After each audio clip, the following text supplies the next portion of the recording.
안녕하세요. 청원 이근우입니다. 지난번 동서양 예술의 비교 제1, 2강에 이어서 오늘은 제3강으로 서양의 체험의 미학과 동양의 비움의 미학에 대해서 말씀드리겠습니다.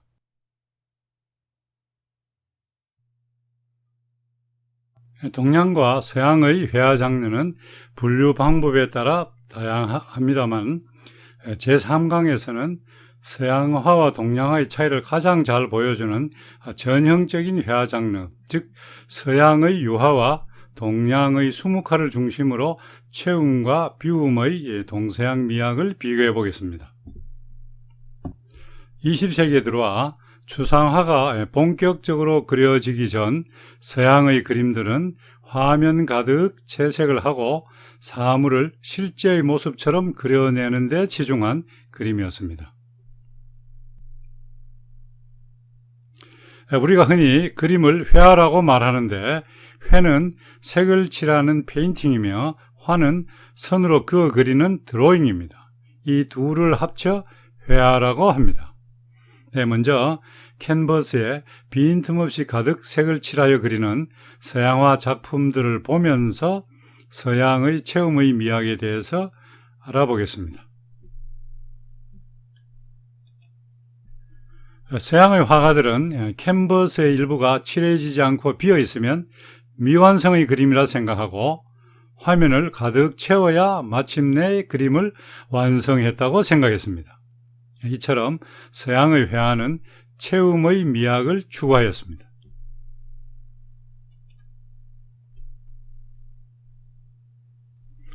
고흐가 생레미 정신병원에 있을 때 그린 별이 빛나는 밤에란 그림입니다. 말 그대로 이처럼 화면 가득 빈틈없이 칠하여 채우는 것을 도말 마음폭이라고 합니다. 현대 생존 화가 중 가장 그림값이 비싼 화가 중의 한 사람인 영국의 데이비드 호크니의 정말 깔끔하고도 절제된 그림입니다. 얼마 전 우리나라에서 호크니의 작품 전시회가 있었죠. 호크니는 현재 영국인들이 가장 좋아하는 작가이기도 합니다. 이 그림 역시 화면 어느 곳 하나 빈틈이 없습니다.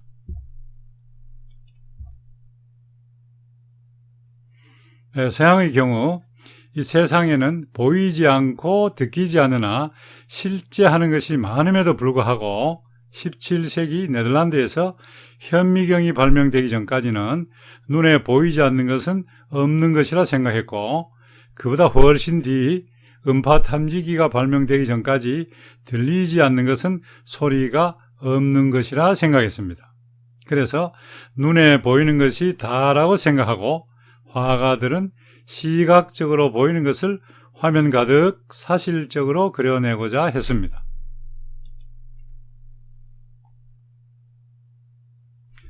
서양에서 유화 물감을 본격적으로 사용하기 시작한 얀 반 에이크의 작품 아르놀 피니 부부의 결혼식입니다.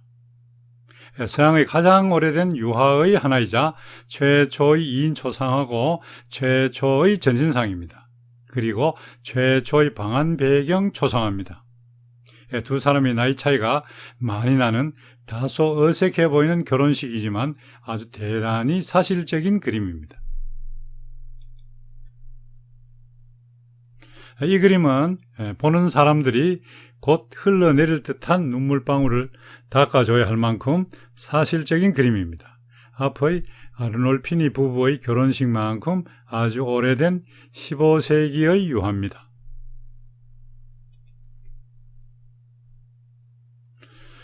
허름한 노동자 차림의 제자들과 아픈 표정의 예수 그리스도의 모습을 실제 상황처럼 그렸습니다.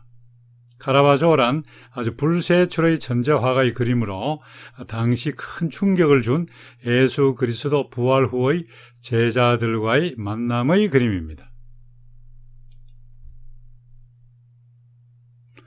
나폴레옹의 화가로 불리운 자크 루이 다비드의 그림으로 1804년 나폴레옹 황제의 대관식 그림의 일부분입니다. 나폴레옹의 연상의 아내 조세핀의 머리관과 의상이 마치 사진과도 같이 실감나는 그림입니다. 연암 박지원의 그 열하일기를 보면 베이징 천주교 성당의 천장에 그려진 화려한 채색의 실감나는 그림을 보던 일행이 천장에서 사람이 실제로 떨어진 줄 알고 몸을 젖히고 두 팔로 안으려 했다는 기록이 있습니다. 무채색의 추상적인 수묵화에 익숙하던 조선의 연행사절들에게 처음 이렇게 본 서양화의 화려하고도 사실적인 그림은 대단한 문화적 충격이었음을 알 수 있습니다. 서양 미술에 있어서 사실적 재현은 조각 작품에서도 발견됩니다. 청동시대란 이 작품은 로댕 예술의 출발점이자 사실적 표현을 완성한 걸작이라는 평가를 받습니다. 정교함과 섬세함으로 인해서 마치 살아있는 생명체에게 감정을 불어넣은 듯 인간의 육체와 가장 가깝게 변화했습니다. 너무나 실제 사람하고 비슷해서 로댕이 직접 제작한 작품이 아니라 살아있는 사람에게 직접 거푸집을 씌워 떠낸 작품이라고 일부 사람들에게 오해를 받기까지 했습니다. 이와 같은 서양의 체험의 미학과 다른 동양의 비움의 미학에는 동양 고유의 철학이 뒷받침되고 있습니다. 즉 동양의 그림은 불교 공사상의 허와 실, 유와 무의 상통, 노장의 무의사상과 유와 무가 서로 도움을 의미하는 유무상자 등을 바탕으로 간결하게 그리고 무채색의 수묵을 사용해서 추상적으로 그렸습니다. 이제 동양의 그림들을 보면서 이러한 동양의 철학을 예술에서 어떻게 구현하고 있는가를 설명드리겠습니다. 동양예술의 비움의 미학을 잘 보여주는 것으로 그림에 있어서 간일성을 들 수 있습니다. 간일하다는 것은 사람을 그릴 때 잡다한 것을 생략하고 간결하게 그린다는 의미입니다. 서양의 그림이 넓적한 붓으로 화면을 가득 채운 면의 그림이라면 동양은 뾰족한 붓으로 화선지에 필선을 그어 그린 간결한 선의 그림입니다. 한자로 그림 화자는 동시에 글 획자도 됩니다. 즉 동양 수묵화의 경우 붓의 자체를 간결하게 하여 아주 세밀하게 묘사하지는 않았으되 사물의 특징을 포착하여 실제와 유사하게 보인다는 공감을 갖게 하는 의미의 간일한 그림을 그렸습니다. 중국 망명 당시 중국의 유명 화가들이 그의 난초 그림을 신품이라고 절찬했던 구한말 비운의 정객 운미 민영익의 문란도입니다. 동양의 그림은 이처럼 서양화처럼 두꺼운 천으로 된 캔버스에 아마시 기름이 들어간 알료를 써서 넓적한 붓으로 반복해서 덧칠해서 그리는 유화와 달리 뾰족한 붓에 먹을 묻혀 화선지 위에 일필휘지, 즉 단번에 그려야 하는 선의 그림인 것입니다.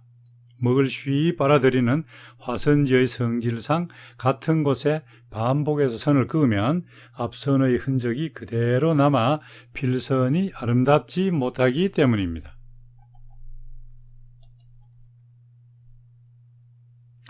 조선조 500년사를 통틀어 가장 뛰어난 묵죽화가는 세종대왕의 현손 타는 이정이었습니다. 그의 묵죽화 중 최고의 그림은 우리 5만원권에 들어있는 풍죽도입니다. 그림을 보면 바람에 맞선 대나무 4그루 중에서 뒤쪽 3그루는 단묵으로 희미한 그림자처럼 그린 데 반해서 앞쪽 1그루는 녹묵으로 뚜렷하고 굳세게 표현했습니다. 전체적으로 경쾌한 필선으로 간략하면서도 생동감이 넘칩니다. 이처럼 사물의 중요한 부분의 특징만을 포착하여 생동감 있게 그려내는 기법을 골법용필이라고 합니다. 여기서 골이라 하면 사물의 주축이 되는 뼈대를 말합니다.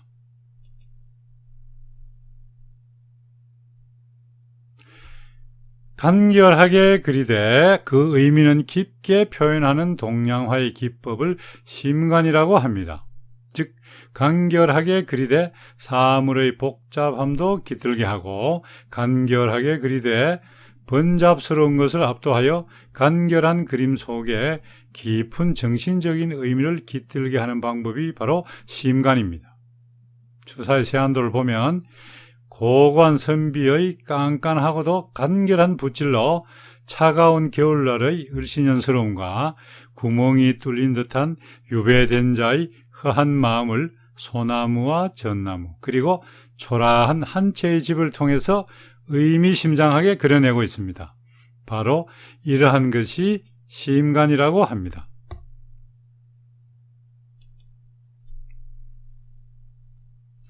조영석의 이 그림을 만약 19세기 중반 인상파 등장 이전의 서양 화가 혹은 서양인들이 보았다면 아마도 그림 같지 않게 봤을지도 모릅니다.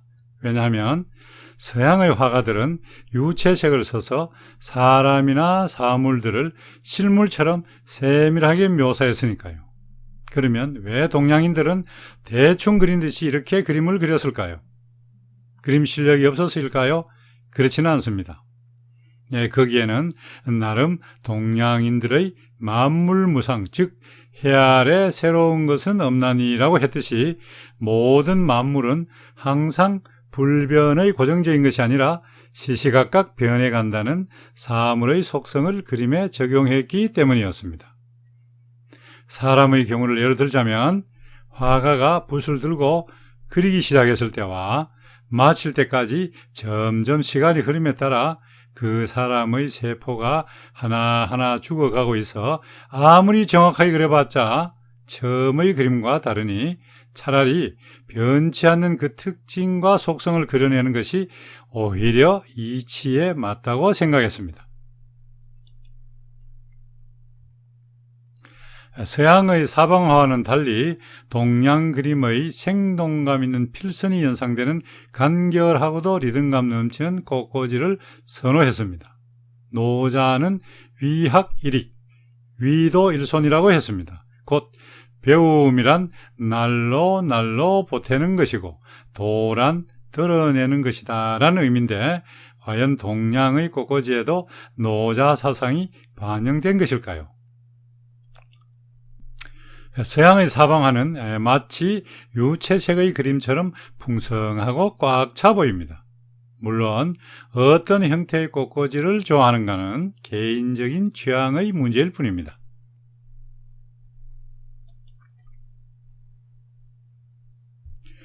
동양 그림은 태생적으로 추상 혹은 반추상이었습니다.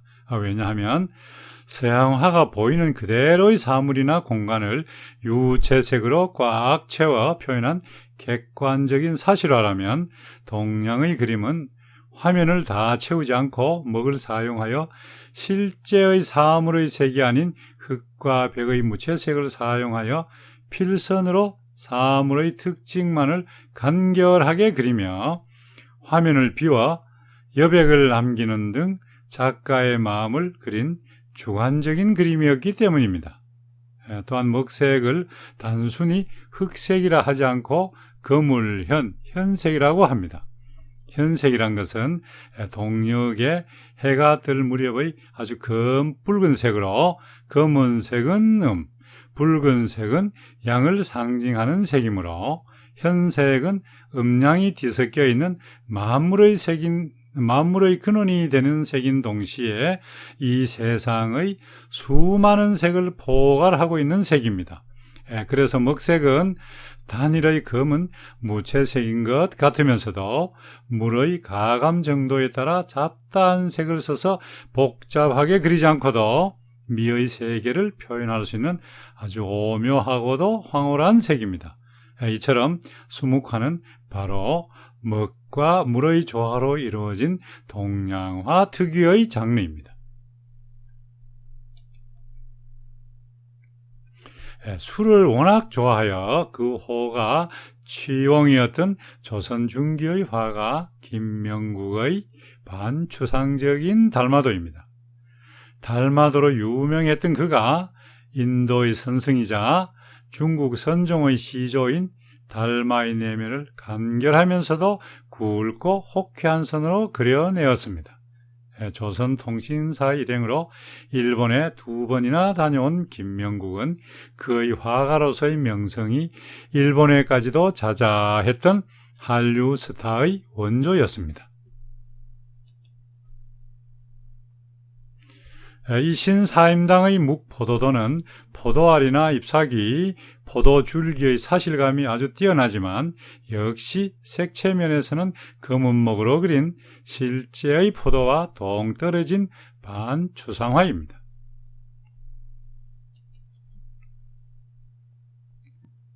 추사의 불이설란도는 실제의 난초가 아닌 마음속의 난초를 간결하게 그린 전형적인 추상화입니다.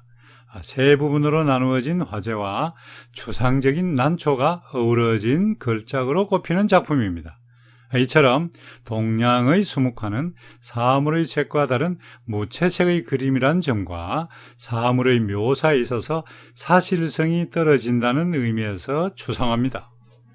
한편으로 이러한 먹의 사용으로 인해서 다양한 색채의 연구와 개발이 부진해서 회화의 발전이란 측면에서 볼 때 부정적인 영향을 미친 부분도 있었습니다. 특히 창백한 무채색의 그림은 칼라 시대에 부응하는 현대적 미감과 거리감을 느끼게 하는 부분도 적지 않은 것도 사실입니다.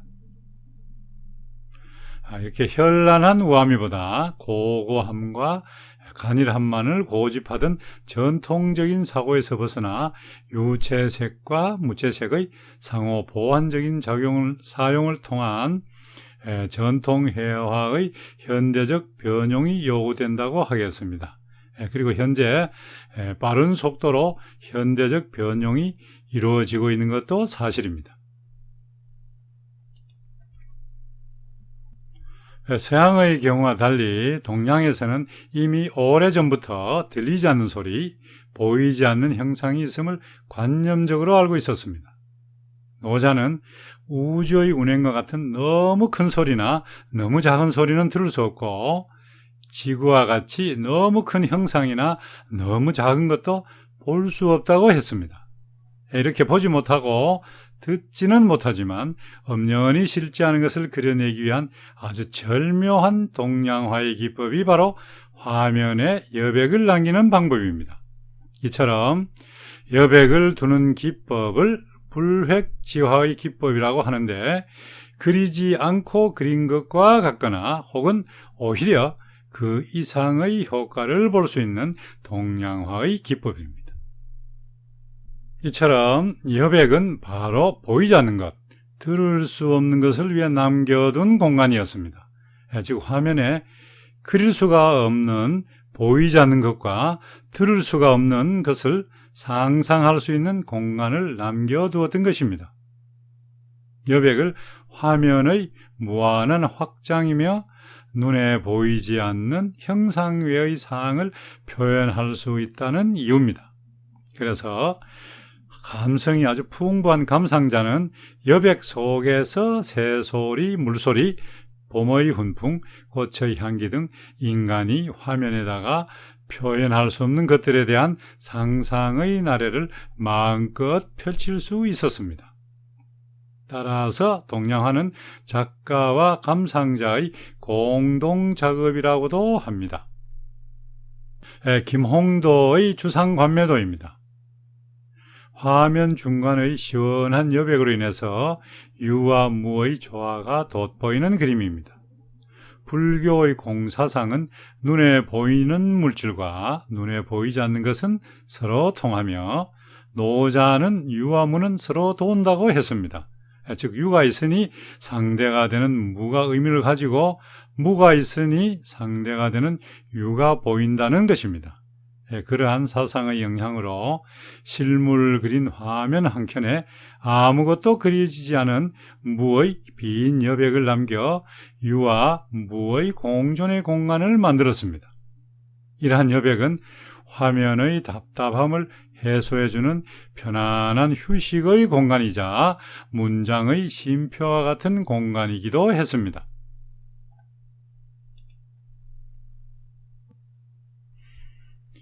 그 외에도 여백의 의미는 대단히 큽니다. 흔히 침묵은 금이요 웅변은 은이라고도 합니다.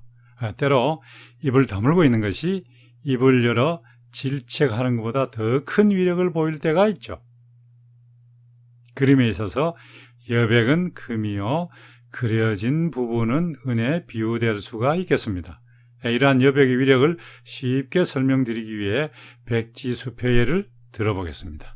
액수를 기재하지 않고 여백을 남긴 수표를 받은 사람은 액수가 명확히 기재된 수표를 받았을 때와 달리 액수의 적당성에 대한 온갖 상상과 생각으로 온통 잠을 잘 수 없는 경우가 많을 것입니다. 바로 여백의 위력입니다. 노자의 무의이무불이, 즉 인위적으로 무엇을 하지 않지만 하지 않는 것이 없다는 말은 바로 이러한 여백의 위력에 대한 설명도 되겠습니다. 액수를 쓰지 않았지만 쓴 것보다 오히려 더 큰 위력을 발휘할 수 있는 것, 그리지 않았지만 그린 것보다 더 큰 위력을 발휘할 수 있는 것이 곧 이러한 여백의 힘입니다.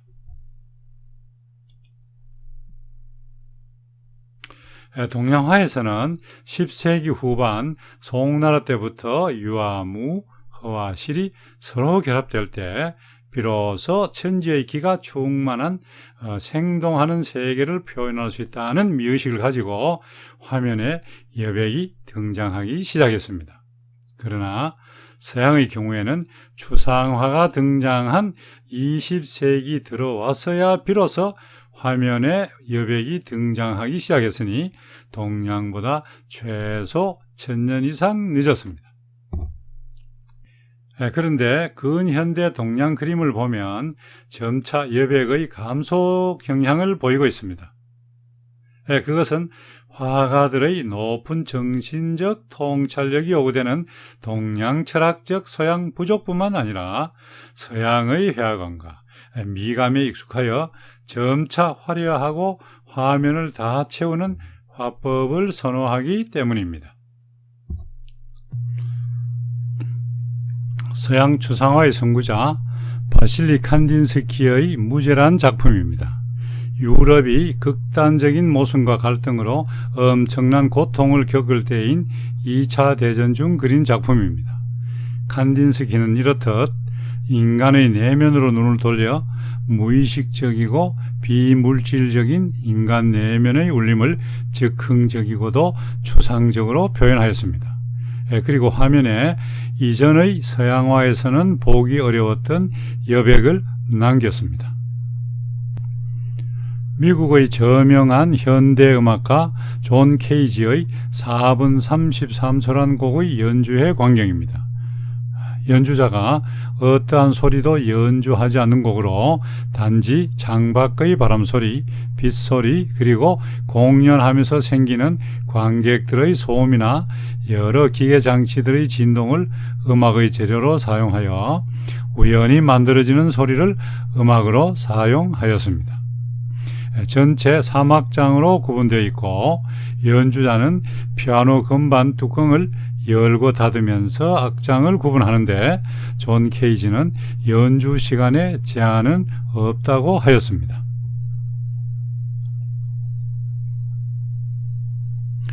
도교와 불교에 심취했던 존 케이지는 무르마치 시대 일본 선종 불교의 비움 사상이 반영된 교토 용안사의 마른 산수 정원, 즉 석정의 영향을 받아 4분 30초란 곡을 작곡하였다고 합니다.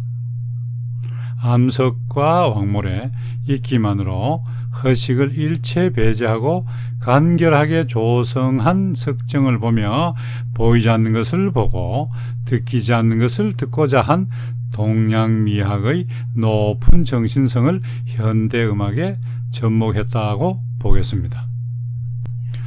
20세기의 팝 아티스트 라우센버그가 전시한 그의 작품은 하얗게 칠해져 있을 뿐 아무것도 보이지 않았습니다. 유명한 그의 하얀 그림으로 음악으로 치면 존 케이지의 4분 30초에 비견되는 작품이었습니다. 사람들이 궁금해서 다가가면 하얀 캔버스에 그림자가 비추어졌습니다. 하얀 그림은 그러한 빛과 그림자만으로 상황에 따라 다른 그림이 될 수 있다는 것을 보여주었습니다. 이처럼 하얀 그림과 4분 33초는 당연히 존재해야 한다고 여겨지는 것들을 과감하게 지워버림으로써 그림 없는 그림, 음악 없는 음악을 탄생시켰습니다. 즉 비움의 예술을 창조했습니다. 동양에서는 불가와 도가 사상을 통해서 이미 1000년 이전에 그려지지 않은 그림, 즉 여백의 정신성을 예술에다 접목하였습니다. 네, 지금까지 서양의 체험의 미학과 동양의 비움의 미학에 대해서 말씀드렸습니다. 다음은 동서양 예술의 비교 마지막 제4강으로 동서양의 예술과 사회 현실의 반영에 대해서 말씀드리겠습니다. 감사합니다.